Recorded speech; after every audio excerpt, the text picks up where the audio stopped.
আজ শুক্রবার 31শে শ্রাবণ 2024 সালের 16ই আগস্ট। মকর রাশি, মকর লগ্ন, ক্যাপ্রিকন সাইনের জাতক জাতিকাদের আজকের দিনটি কিন্তু একটু সাবধানতা অবলম্বন করেই অতিবাহিত করতে হবে।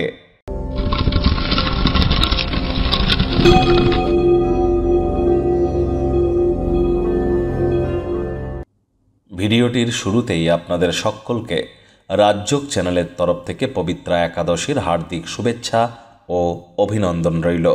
অবশ্যই যারা ভগবান হরিবিষ্ণুর ভক্ত আছেন তারা বলুন ওম নমঃ ভগবতে বাসুদেবায় নমঃ 108 বার। সকাল দুপুর সন্ধ্যা 3 বেলায় জপ করবেন। একাদশীর এই মহান ব্রত যদি পালন করতে চান, আজ কিন্তু রাত্রি জাগরণ করতে হয়, মাটিতে শয়ন করতে হয় এবং রাত্রি জাগরণ করে ভগবান হরিবিষ্ণুর বিষ্ণু সহস্র নাম জপ করতে হয়। অবশ্যই উপকৃত হবেন, লাভান্বিত হবেন। আর দেখুন, যোগ, তাপ, শোক এগুলি থেকে আমরা যদি নিজেদেরকে মুক্ত করতে চাই, তাহলে একাদশী কিন্তু আমাদের কাছে চরম হাতিয়ার হিসাবে প্রদর্শিত হয়ে থাকে। সময় সুযোগের সদ্ব্যবহার করুন। ভাগ্যমিটার আজ আপনাদের বলছে 3.5 আউট অফ 10। ভাগ্য আপনাদের অনুকূলেই থাকবে।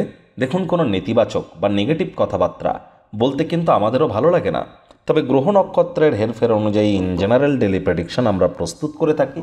যাদের চন্দ্র রাশি মকর অর্থাৎ মুন সাইন, যাদের ক্যাপ্রিকর্ন, এই গণনা তাদেরই কিন্তু অধিকাংশ ক্ষেত্রে খাটবে। আর যাদের মকর লগ্ন তাদের কিন্তু আংশিক খাটতে চলেছে। আজ শুভ সংখ্যা থাকছে 6, শুভ রং থাকবে যে কোনো লাইট কালার। আজ উৎসাহ উদ্দীপনা আপনার মনকে উজ্জ্বল থেকে উজ্জ্বলতর করে তুলতে পারে। আজ পজিটিভ থিঙ্কিং আপনার দিনটিকে কিন্তু অসাধারণ বানাতে পারে। তবে সামান্যতম কোনো ইগো, অহংকার এগুলি যদি পথে আসে, দিনটি মাটিও কিন্তু হতে পারে। দিনের শুরুতেই আর্থিক ক্ষয়ক্ষতির সম্মুখীন আপনারা হতে পারেন। সারাটা দিন সেই নিয়েই টেনশনে হয়তো থাকবেন। অতীতকে ভুলে যাওয়াটাই বেটার। আর যৌথ ব্যবসায় যাবেন না, পার্টনারশিপ ক্রিয়াকলাপ করবেন না। পার্টনারেরা কিন্তু সুযোগ সুবিধা গ্রহণ করতে পারে। আজ রাজনীতিবিদদের জনসংযোগ বৃদ্ধি করতে হবে। কঠোর কায়িক পরিশ্রমের কোনো বিকল্পই নেই। শর্টকাট অবলম্বন করে খুব বেশি দূর কিন্তু এগোতে পারবেন না। ব্যয়বহুল একটি দিন, খরচ বাড়তে চলেছে। নতুন উদ্যোগ পরিকল্পনার পাশাপাশি নতুন নির্মাণ কার্যকেও পিছিয়ে দিন।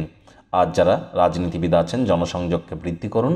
আজ শিক্ষার্থী বিদ্যার্থীদের পড়াশোনায় মনোযোগ বৃদ্ধি করতে হবে।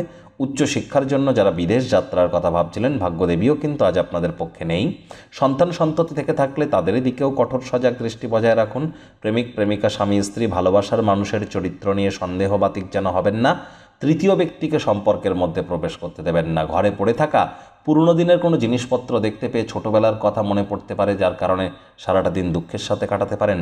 মাত্রা অতিরিক্ত অতীতে যাওয়া ঠিক নয়। বর্তমানে পা রেখে ভবিষ্যতে এগিয়ে যাওয়ার নামই কিন্তু জীবন। পরিবারের সদস্যদের সাথে একটু কোয়ালিটি টাইম পাস করুন। দেখবেন সেখানে আপনারা মানসিক শান্তি পাবেন। মুখনিসৃত বাণীর দিকে খেয়াল রাখবেন। শত্রুপক্ষ, বিরোধী পক্ষ খুব একটি শক্তিশালী থাকছে না।